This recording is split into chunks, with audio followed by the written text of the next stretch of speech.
Catherine Bernardo and Daniel Padilla, ASAP Performance, Highlights and Review. Alamin. Kapamilya.trending.ph. Mag-subscribe, like and share na kapamilya.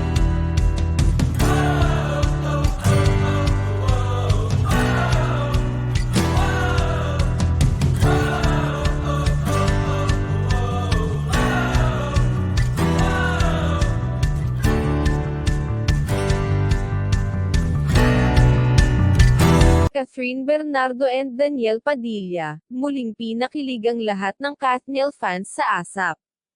Kinanta ng Kathniel fans ang Kahit na Maputi na ang Buhok Ko, sa ASAP stage. Ang stage ng ASAP noong oras na iyon ay may stand ng malaking puso, at may video clip ng dalawang matandang nagsasayawan.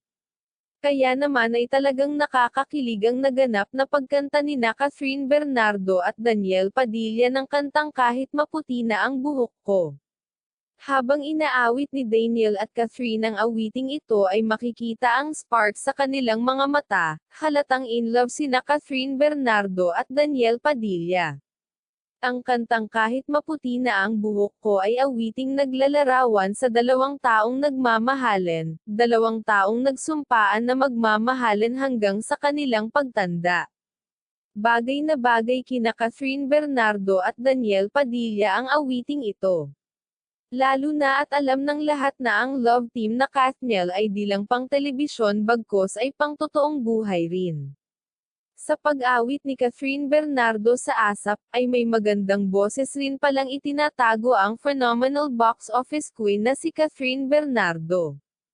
Kinanta niya ang awiting Kahit Maputi na ang Buhok Ko ng buong ganda at buong kulay. Samantala di Perrin may kakaila ang cuteness at charm na nag-iisang Daniel Padilla. Daniel captivated the heart of everyone na nakarinig sa kanya habang kumakanta siya ng awiting Kahit Maputi na ang Buhok Ko. Kaya naman si Daniel Padilla ang love ni Catherine Bernardo.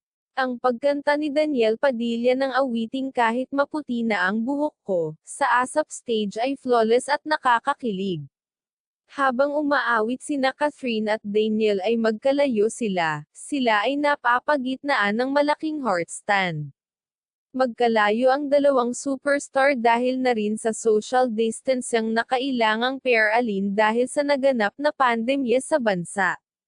Pero magkalayo man ang dalawang magaling na artistang ito ay kikiligin ka-parents sa kanilang pag-awit ng Kahit Maputi na ang Buhok Ko. Ito ang ilang sa mga linya sa kantang ito.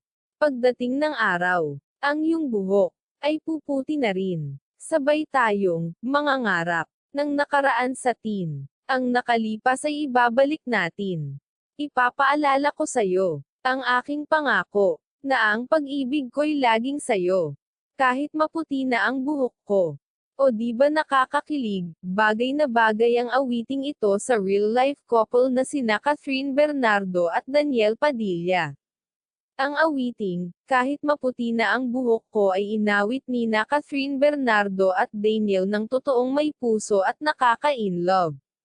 Sina Catherine at Daniel ay unang nagtambal sa teleseryeng Princess and I, kung saan sila nakilala bilang Teen Queen and Teen King ng Philippine entertainment industry.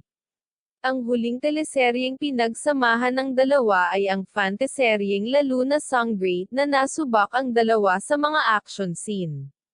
Nagtambal din ang dalawa sa pelikula gaya ng She's Dating the Gangster, at ang huling pelikulang ginawa nina Catherine at Daniel ay ang The House of Us. Sa pelikula gaya ng She's Dating the Gangster, at ang huling pelikulang ginawa nina Catherine at Daniel ay ang The House of Us.